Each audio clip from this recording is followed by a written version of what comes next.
에베소 1장 17절 말씀 같이 읽겠습니다. 시작. 우리 주 예수 그리스도의 하나님 곧 영광의 아버지께서 지혜와 계시의 영을 너희에게 주사 그분을 알게 하시고. 이제 오늘부터 에베소서에 나타난 바울의 기도를 좀 집중적으로 살펴볼 겁니다. 그래서 우리의 기도가 어떻게 되어야 하는가. 우리는 대개 당장 발등에 떨어진 불을 해결하기 위해서 하나님을 찾는 경우가 많지만 간구의 기도가 아닌 우리의 영적인 기도일 때는 그 내용이 조금 달라져야 합니다.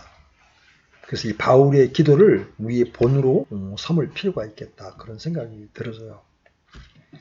우리는 지난주에 16절에서 사도가 에베소 신자들의 믿음과 사랑에 대하여 들은 뒤에 하나님께 감사의 기도를 드리는 것을 살펴보았습니다.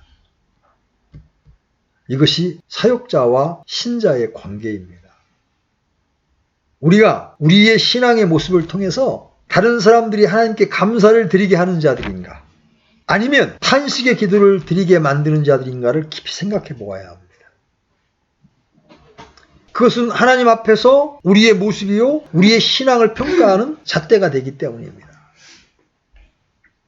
예를 들어서 내가 어떤 자매님을 기억하면서 하나님께 기도할 때 하나님께 감사 기도를 드릴 수 있어요. 하나님, 그 어려움 가운데에서도 주의 말씀을 통해서 믿음으로 승리케 해주시니 감사합니다. 반면에 갑자기 시험 들어가지고 막 대적자로 나타나고 그러면 그때 감사의 기도가 아니라 주여 저를 어찌하나이까 하고 탄식의 기도가 나온다는 거죠. 그래서 사역자의 기도에 내가 어떻게 지금 나타나 있을까를 한번 보는 건 하나님 앞에서 나의 신앙의 모습과 바로 직결이 됩니다. 바울은 이렇게 감사의 기도를 드린 후에 에베소 신자들을 위한 간구를 시작합니다. 우리는 모든 기도가 그래야 하듯이 사도 바울의 기도가 감사와 간구로 나누어져 있음을 봅니다. 16절은 감사의 기도에 해당되겠죠? 감사는 일반적인 찬미와 경배의 말을 포함하는 겁니다. 이제 우리는 사도가 하나님께 드린 간구가 어떤 것인지를 알아볼 차례예요. 거의 모든 설교자들은 설교가 기도하는 일보다 비교적 단순한 일이라는 점에 동의합니다. 왜냐하면 설교란 사람들에게 말하는 것인 반면에 기도는 사람이 하나님께 말하고 있는 것이기 때문에 그렇습니다. 많은 사람들은 기도를 하면서 정신을 집중시키기가 매우 어렵다는 것을 발견합니다. 또 많은 사람들은 그들의 간구를 하나님께 어떻게 말할 것인지 몰라서 당황을 합니다. 물론 기계적으로 기도하는 사람들은 기도하는데 어려움을 느끼지 못합니다. 예를 들어 주기도문을 딸딸 외운다든가 이럴 때는 기도하는데 어려움을 느끼지 않을 수 있죠. 모든 것이 다 간단해 보입니다. 그리고 그들은 그렇게 하고서 기도했다고 생각합니다. 그러나 그 사람은 기도를 시작조차 안 한 사람입니다. 여러분이 기도에 일어나는 일이 무엇인가를 심각하게 대면하면서 보는 순간에 기도란 우리가 행할 수 있는 일들 중에서 가장 심오한 활동임의 하나임을 발견하게 됩니다. 여러분이 기도를 심각하게 취급하는 순간에 기도의 심각한 성격을 배우기 시작할 겁니다.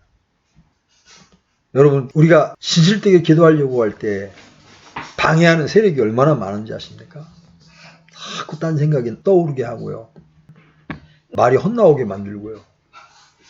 해본 사람은 아는 거예요. 실제로 우리는 얼마나 조금밖에 기도하지 못합니까? 우리는 기도에 대해서 얼마나 작게만 압니까? 주님의 제자들도 주님께 기도하는 법을 가르쳐달라고 말한 적이 있죠? 주여, 요한이 자기 제자들에게 가르쳐준 것 같이 우리에게도 기도하는 것을 가르쳐 주소서. 그들은 주님께서 친히 기도하는 모습을 보았으며 기도하기 위해서 매번 그들 중에서 따로 물러가시는 것을 보았습니다. 그런 제자들이 어떻게 해야 바르게 기도할 것인지를 알고 싶었던 거예요. 우리도 제자들이 느꼈던 것 같은 갈망을 가져야 합니다. 만약 그런 갈망을 가져본 적이 없다면 우리의 기도 생활은 아직 시작도 하지 않은 것이라고도 말할 수 있을 것입니다. 만약 여러분이 기도하는 어려움을 전혀 알지 못했다면 그것은 기도하는 것이 무엇을 의미하는지를 인식하지 못했기 때문입니다. 우리가 기도의 문제를 대면함에 있어서 성경에 나타난 풍부한 기도의 위대한 모범들을 살펴보는 것보다 더 좋은 건 없어요. 그러한 신뢰들 가운데는 사도 바울보다 더 위대한 이가 없죠. 그가 어떻게 기도했는가를 살펴봅시다. 그가 기도하면서 하는 모든 말에 주목하여 봅시다. 바울은 아무런 의미가 없이 그냥 늘어놓는 말에 불과한 그런 기도를 드리지 않습니다. 사도는 그가 무엇을 기도하였으며 그가 어찌해서 그렇게 기도하였는지를 정확히 말해주기 위해서 수고하고 있습니다. 우리가 그의 가르침의 핵심을 포착하기만 하면 그것은 기도의 문제에 대한 모든 교본들이 전혀 불필요한 것들이 되는 거예요. 시중에 가면 어떻게 기도할 것인가에 대한 책들이 굉장히 많이 나와 있습니다. 어떤 사람들은 기도하는 자세에 대해서 관심을 가집니다. 우리가 무릎을 꿇어야 하는지, 서서 해야 하는지, 엎드려서 해야 하는지, 기도의 교본들은 이러한 문제들을 일반적으로 다룹니다. 또한 기도하는 시간의 문제도 다룹니다. 새벽에 할 건가, 저녁에 할 건가부터 시작해서. 또한 우리의 간구를 배열하는 순서도 다루면서 말합니다. 부분적으로 그런 교본들에서 유익을 얻을 수 있습니다. 그러나 우리가 기도의 문제에 대한 문헌들을 읽을 때 그리고 성도들의 삶을 읽어보면 그러한 식의 접근은 카톨릭적인 예배관에 가깝다고 말할 수가 있는 거예요. 반면 프로테스탄트와 그리고 보다 영적인 관점을 가지고 있는 사람은 그러한 상세한 국면에 대하여 주의를 덜 기울입니다.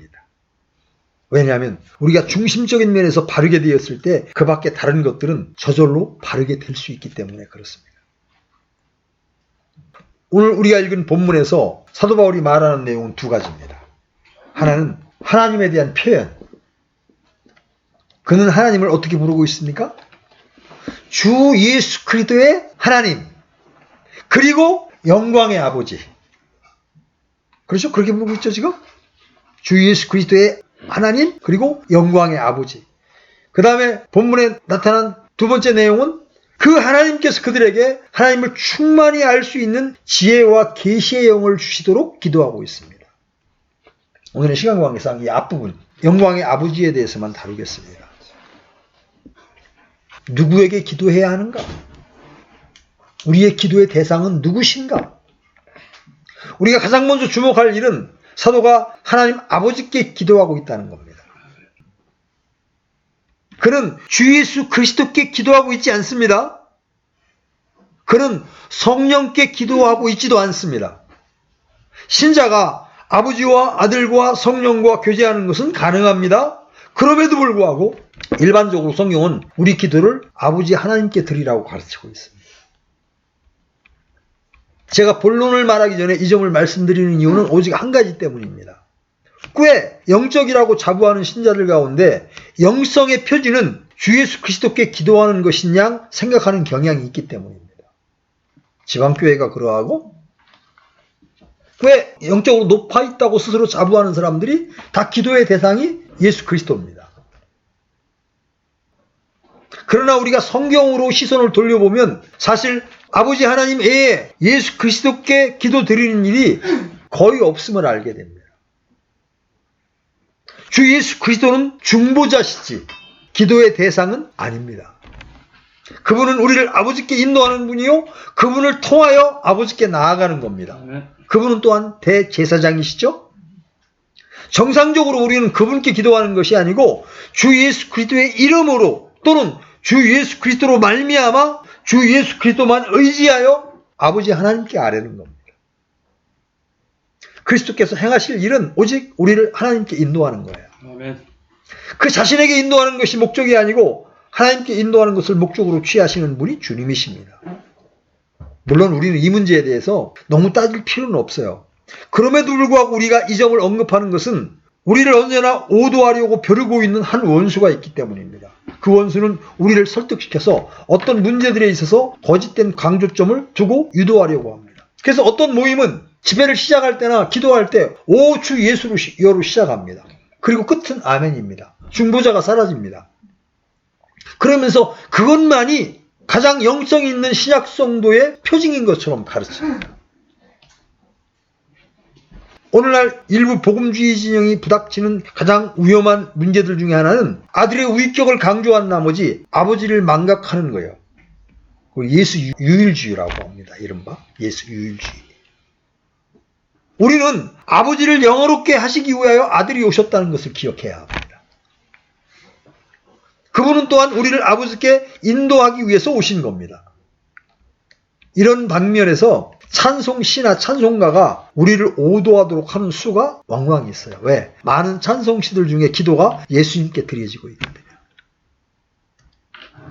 그래서 성경과 찬송시를 비교해 보는 것이 유익합니다.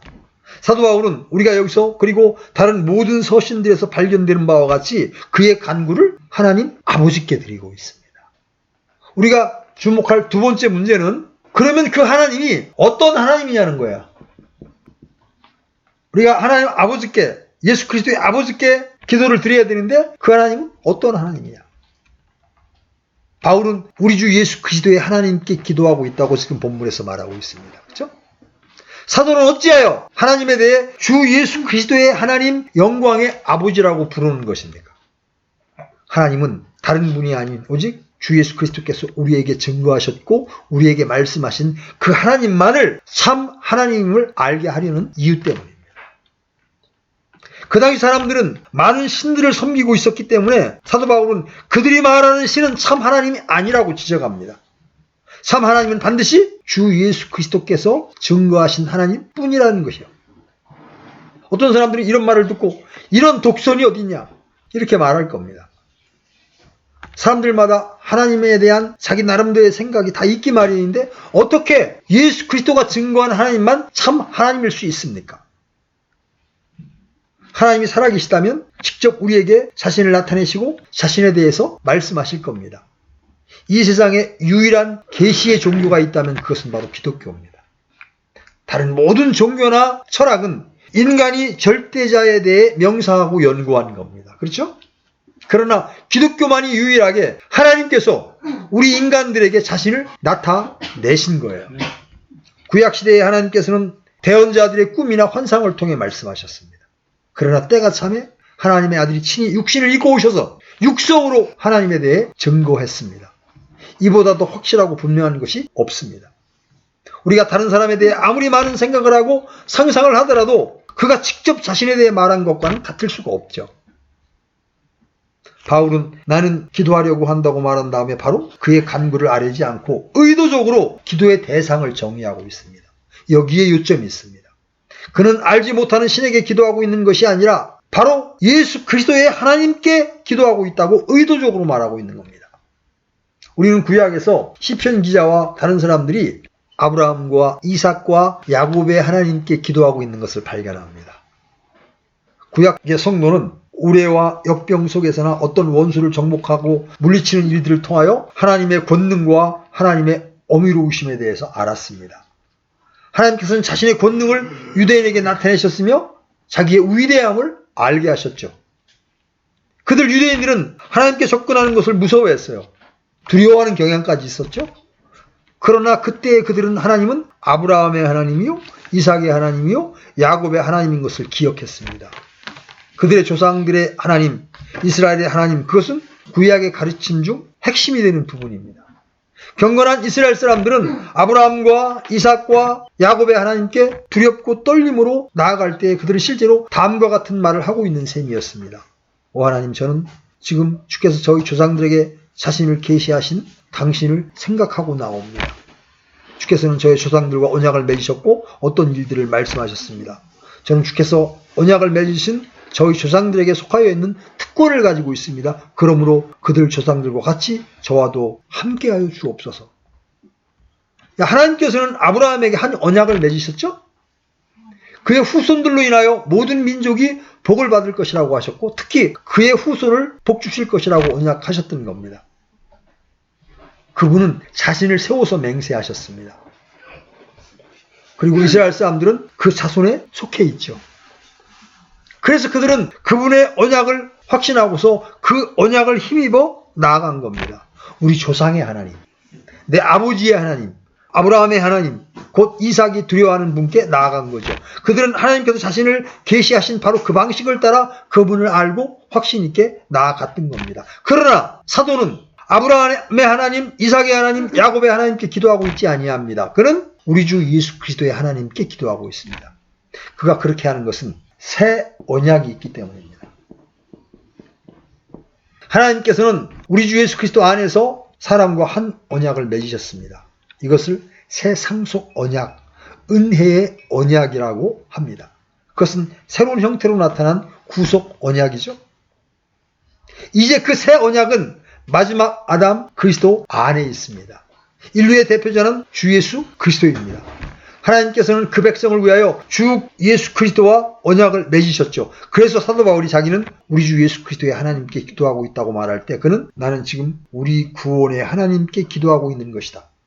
우리가 앞에 에베소 1장 3절로 14절까지에서 언급해왔던 모든 것을 계획하시고 실현시키신 하나님께 기도하고 있는 것이다. 이렇게 에베소 신자들에게 상기시켜주고 있는 겁니다. 근데 그 에베소 3장 14절에 언급된 하나님은 어떤 하나님이에요? 창세 전에 우리를 선택하시고 예정하셨으며 우리의 최종적인 구원의 완성을 위하여 그리스도 안에서 그 영광스러운 계획을 세우시고 성취하신 분이에요. 바울은 바로 그 하나님께 기도하고 있는 거예요. 우리도 그런 식으로 기도를 시작하면 그 기도가 달라질 겁니다. 우리는 더 이상 불확실하게 하나님께 나아가지 아니합니다. 하나님께 나아갈 때 더 이상 하나님이 나를 받으실 것인지를 의심하지 않습니다. 왜? 우리는 이제 양들의 큰 목자이신 우리 주 예수님을 영존하는 언약의 피를 통해 죽은 자들로부터 다시 이끌어내신 평강의 하나님께 나아가는 것이기 때문에 그렇습니다.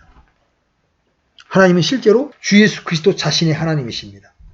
여러분 그 말이 무엇을 의미하는지 인식하고 계십니까? 주님은 영혼 속에서 아버지와 동등한 말씀 하나님이셨습니다. 비록 부자관계는 영원전부터 존재하였더라도 말이죠. 그러나 주 예수 그리스도께서 이 땅에 오셔서 사람의 모양을 입으셨을 때에 죄 있는 육신의 모양을 취하셨을 때에 그분은 이제 한 인간으로 아버지께 접근하고 있는 겁니다. 그래서 하나님은 이제 주 예수 그리스도의 하나님이 되셨습니다. 그래서 그분은 나의 하나님 곧 너의 하나님, 나의 아버지 곧 너의 아버지라고 말씀하실 수 있었던 겁니다. 바울은 이렇게 말하고 있는 셈이죠. 나는 지금 내 주 예수님의 하나님께 나아가고 있습니다. 그 하나님은 주 예수 그리스도 자신의 하나님이십니다. 사복음서에서 주 예수 그리스도는 때로 날이 밝기 전에 일어나셨습니다. 그렇죠? 그리고 기도하러 산으로 올라가셨어요. 사도는 나는 지금 그 주님이 기도하셨던 그 하나님께 기도하고 있는 것이라고 지금 말하고 있는 겁니다. 주 예수님은 모든 것을 하실 때 하나님만을 의존하셨습니다. 주님을 지탱해 주신 분은 하나님 아버지셨습니다. 자, 여러분 요한복음 14장 10절 한번 잠깐 다녀옵니다.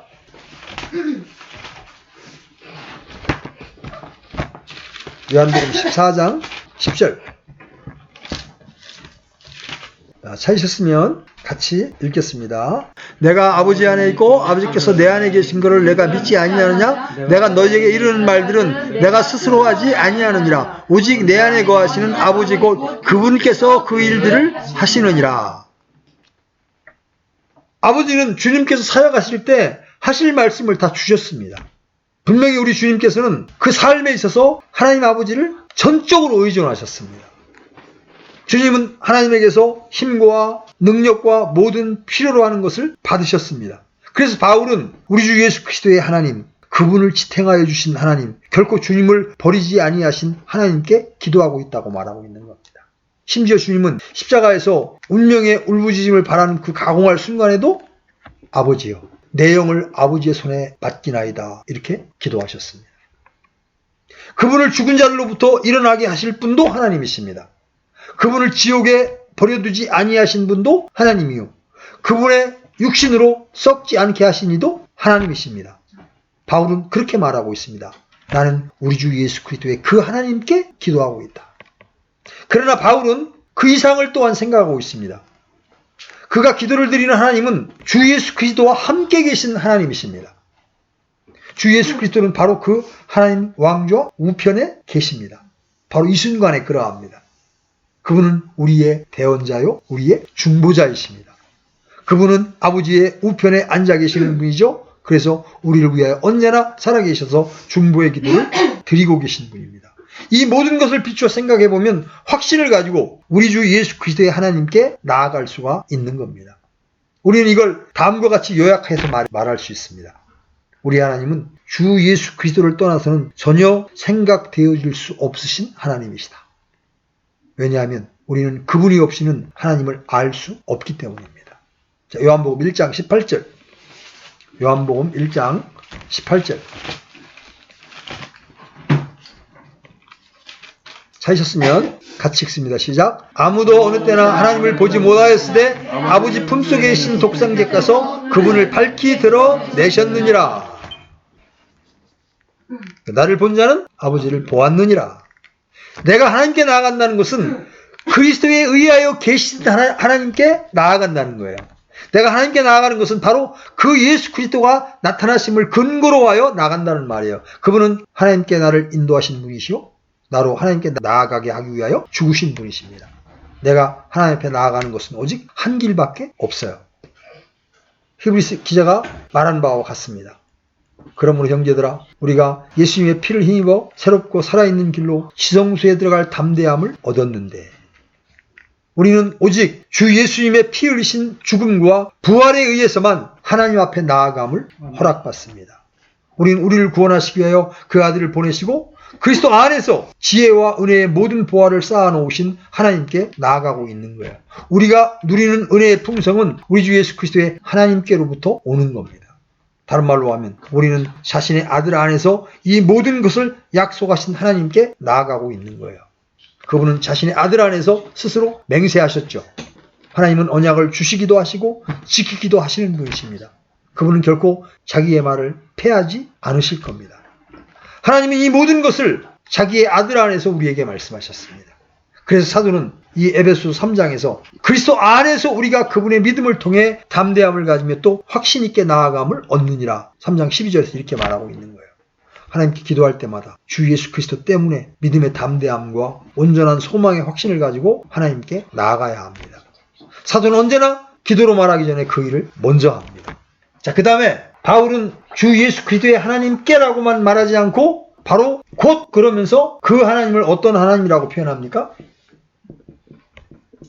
영광의 아버지라고 표현하죠. 사도는 하나님을 우리 주 예수 그리스도의 하나님일 뿐만 아니라 영광의 아버지라고 묘사하고 있습니다.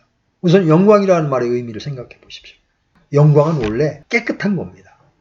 이 세상에서 가장 깨끗한 것보다 더 깨끗하면 빛이 나게 됩니다. 그것이 바로 영광이에요. 우리가 그리스도 안에서 발견한 하나님은 거룩하신 하나님이십니다. 너무나도 정결하시기 때문에 깨끗하다는 표현도 그분에게는 어울리지 않습니다. 천사조차 그 앞에서는 얼굴을 들 수 없을 정도로 정결한 분이십니다. 그분이 행하신 모든 일은 전부 다 하나님 자신의 영광을 드러냅니다. 그래서 시편 기자는 시편 19편 1절에서 하늘들이 하나님의 영광을 밝히 드러내고 이렇게 노래하고 있어요. 여러분은 해와 달과 별들, 꽃들과 모든 피조 속에 있는 하나님의 영광을 보십니까? 그것들 모든 것이 다 하나님의 영광을 선포합니다. 그분이 행하실 모든 것은 영광스럽습니다. 아름다움과 모든 방면에서 완전합니다. 우리는 이러한 말씀을 두렵고 떨림으로 대하도록 해야 합니다.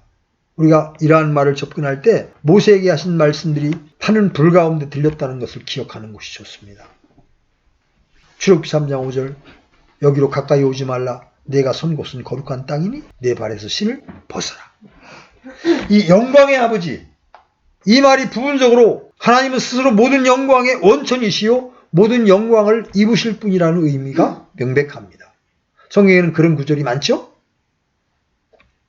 야고보서에는 어둠이 조금도 없으시며 회전하는 그림자도 없으신 빛들의 아버지라는 묘사를 보게 됩니다. 에스겔서에서는 이스라엘의 하나님의 영광이라는 말이 반복적으로 등장합니다. 그러므로 영광의 아버지라는 말은 모든 영광의 셈이요 모든 영광의 원천이라는 의미입니다. 하나님은 영광이십니다. 영광은 하나님의 모든 탁월하심과 모든 완전하심과 모든 속성들을 다 함축하는 표현이에요. 하나님의 궁극적인 특성은 영광입니다. 그분은 스스로 안에서 영광이십니다. 그분의 본질은 영광스럽습니다. 그분의 본질은 말로 할 수 없이 절대적으로 완전하십니다. 그러므로 우리는 이 영광의 아버지라는 표현 앞에 기이함으로 서 있을 수밖에 없어요. 스데반이 신문을 당해서 사내들인 공회에서 말할 때 그의 한 말을 기억해 보십시다. 사도행전 7장에 보면 그는 이스라엘 자손들의 역사를 그들에게 상기시키고 있는데 2절에서 이렇게 말합니다. 영광의 하나님께서 우리 조상 아브라함에게 나타나셨다고 말했습니다. 영광의 하나님, 영광스러운 하나님. 그런 하나님의 영광은 조금도 손색이 없으며 말로는 묘사할 수 없다는 것을 그들에게 깨우쳐주고 있었던 겁니다. 그분은 감히 가까이 할 수 없는 빛 가운데 거하는 분입니다. 어느 누구도 그분을 본 사람이 없습니다. 그런데 우리는 기도로 그분께 나아갈 수 있는 겁니다. 왜? 주 예수 그리스도로 말미암아. 더 나아가 하나님께서 행하신 모든 것은 그분의 영광을 나타내는 겁니다. 여러분, 이 에베소 1장에 보면 성삼위 하나님의 일들이 쭉 나오잖아요. 선택과 예정, 그 다음에 우리를 위한 제들의 용서함, 세 번째 성령으로 우리를 봉인하신 일을 말한 다음에 그 바로 뒷문장에는 계속 뭐가 나와요? 그분의 영광을 찬양하게 하시느니라. 그 은혜의 영광을 찬양하게 하시느니라. 계속해서 그 성삼위 하나님이 하신 일 다음에 그분의 영광을 찬양한다는 말이 따라 나옵니다. 바울은 로마서에서 그리스도께서 아버지의 영광을 힘입어 죽은 자들로부터 일으켜 주셨다고 말합니다. 예수 그리스도가 하나님의 아들이며 신성을 가진 분이라는 증거가 어디에 있습니까? 그분이 죽음에서 부활한 사실에 있습니다. 이 세상의 모든 사람, 그 어떤 사람도 죽음은 절대적인 한계죠. 아무도 죽음을 벗어날 수 없죠. 어느 누구도 죽음 저 너머의 세계에 대해서 말할 수 있는 사람이 없습니다. 간혹 죽었다가 살아난 사람이 있죠. 그러나 실제로 그들은 덜 죽은 사람이지 죽었다 살아난 사람은 아니에요. 그리스도는 덜 죽은 상태에서 의식이 돌아온 것이 아니었습니다. 로마 군인들이 그분의 옆구리를 창으로 찔렀을 때 뭐가 나왔어요? 피만 나왔어요? 피와 물이 나왔어요. 이 물은 사람의 피가 완전히 쏟아져서 죽어야 나오는 게 물입니다. 성경은 피만 쏟으셨다고 말하지 않고 피와 물을 쏟으셨다고 말씀합니다. 이것이 그분이 분명히 죽었음을 보여주는 사실입니다. 그런데 그분은 그 죽음에서 다시 영광스럽게 살아나셨습니다. 그래서 성경이 말씀하시는 진리는 예수 그리스도를 통해 증거된 하나님이야말로 참 하나님이시고 영광의 하나님이시라는 거예요. 유대교의 하나님은 불완전한 것을 말하고 있습니다. 유대인들 중에는 구약성서의 하나님을 믿으면서도 그리스도의 하나님은 인정하지 않는 자들이 있습니다. 사도 바울은 그들이 가진 하나님에 대한 지식은 올바른 지식일 수 없다고 말하고 있는 겁니다. 초대교회 당시에는 이방인 교회도 유대인들이 많이 속해 있었습니다. 그래서 바울은 그들에게 기도의 대상이 누군지 아느냐 그러면서 바로 너희가 부르짖는 그냥 하나님, 아브라함의 하나님이 아니라 바로 주 예수 그리스도의 하나님, 영광의 아버지께 기도로 나아가야 된다고 지금 말해주고 있는 거예요. 그러므로 영광의 아버지를 알아야 합니다. 그런데 그리스도를 통하지 않고는 영광의 아버지를 만날 길이 없는 거예요. 오직 진노하시는 하나님이든지 아니면 무서운 하나님일 뿐입니다. 우리가 하나님을 바로 알았을 때 하나님에 대해 나올 수 있는 고백이 있다면 그것은 영광의 아버지입니다. 하나님께 대해 이러한 고백이 나올 수 있는 유일한 길은 예수 그리스도께서 증거하신 그 하나님을 만나는 거예요. 예수님 안에서 하나님을 만나야 아버지라는 고백이 나옵니다. 그리고 영광의 하나님이라는 고백이 나오게 되는 겁니다. 다른 방법으로는 무서운 하나님 혹은 진노의 하나님 또는 도무지 알 수 없는 하나님이라는 고백이 나오는 거예요. 예수 그리스도께서 행하신 가장 위대한 일이 하나님의 영광을 나타내는 것이었습니다.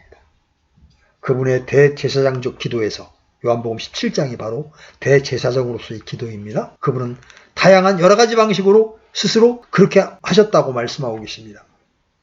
그분이 다시 오심을 묘사할 때 주님은 이러한 말씀을 하셨습니다. 그분이 행하신 모든 일은 자기 아버지를 영화롭게 하기 위한 목적으로 행하신 거예요. 하나님의 영광은 구원의 목적지요 종착역입니다. 하나님 아버지는 오직 영광스러운 아버지일 뿐만 아니라 모든 영광의 원천이요 그 자신 안에 있는 모든 영광의 압축이라는 거죠. 하나님은 영광을 자신에게만 국한시키는 분이 아닙니다. 이렇게 표현해도 좋을지 모르지만 그분은 영광을 드러내시고 또 영광을 나누어 주는 분이십니다. 그분이 아들과 함께 그렇게 하셨죠? 그래서 우리는 요한복음 17장에서 주님이 이렇게 말씀하시는 것을 보게 되는 겁니다. 여러분 요한복음 17장 5절 가보십시오. 요한복음 17장 5절. 자, 같이 한번 읽어봅니다. 시작. 오 하나님이여, 세상이 있기 전에 내가 아버지와 함께 계셨던 그 영광으로 이제 아버지와 함께 나를 영화롭게 하옵소서. 그분은 성육신의 목적을 위해서 그 영광을 잠깐 사양해 두셨던 겁니다. 이제 그분은 그것을 다시 가질 수 있게 하여 주시라고 구하고 계신 겁니다. 아버지는 그 영광을 아들에게 주셨습니다. 요한복음 12장에 기록된 기도에서도 역시 그것이 있습니다. 아버지요, 아버지의 이름을 영화롭게 하옵소서. 사도 베드로는 이렇게 쓰고 있습니다. 베드로전서 1장 21절, 이거 한번 열어보십시오. 베드로전서 1장 21절.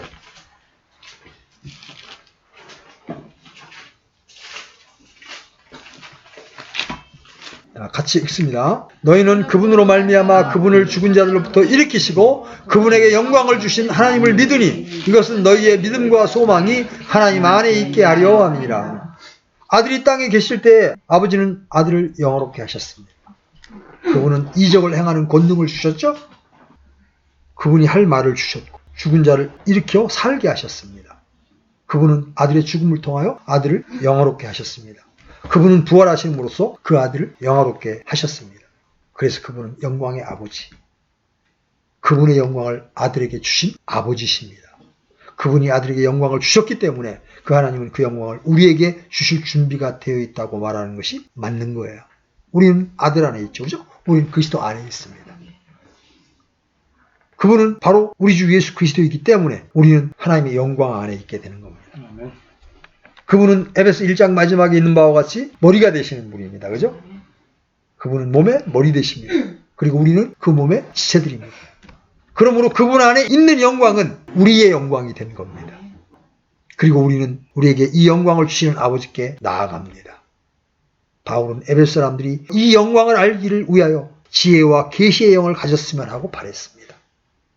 그럼으로써 그들의 지각에 눈이 열려서 그들은 이 영광을 알게 될 것이고 그것을 충만히 받을 수 있기 때문입니다. 하나님은 우리의 아버지십니다. 그분은 자신의 영광을 궁극적으로 우리에게 나타내실 겁니다. 이제 우리 주님이 요한복음 17장에서 말씀하신 것을 인용하여 말씀드리고 말씀을 맺으려고 합니다. 요한복음 17장 24절 보십시오. 요한복음 17장 24절 같이 읽습니다. 시작. 아버지여, 원하건대 아버지께서 내게 주신 자들도 내가 있는 곳에 나와 함께 있게 해서 아버지께서 세상에 창거 이전에 나를 사랑하셨으므로 친히 내게 주신 나의 영광을 그들이 보게 하옵소서.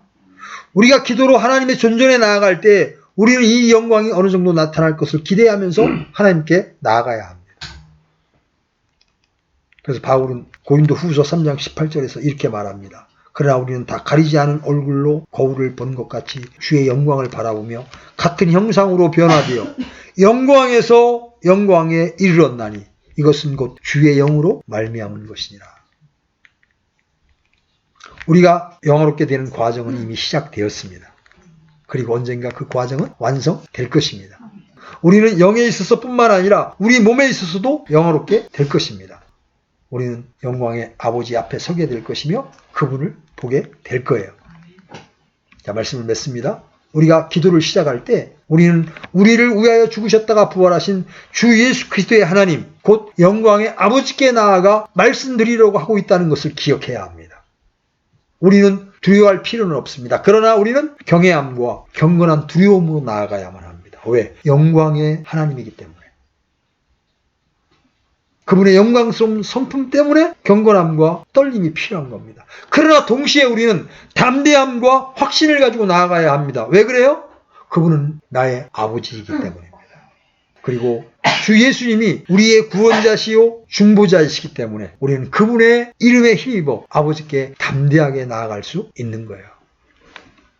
바울은 본격적인 에베소 성도들을 위한 기도를 하기 전에 기도의 대상을 이렇게 정확하게 정의를 내리고 있습니다. 바로 주 예수 그리스도의 하나님께 영광의 아버지께 기도한다. 우리도 하나님 앞에 기도할 때 이런 영을 가지고 아버지 앞에 나아갈 때 우리가 더 하나님과 친밀한 교제를 누리면서 아버지의 영광을 이 땅에서 맛보게 될 줄로 믿는 겁니다.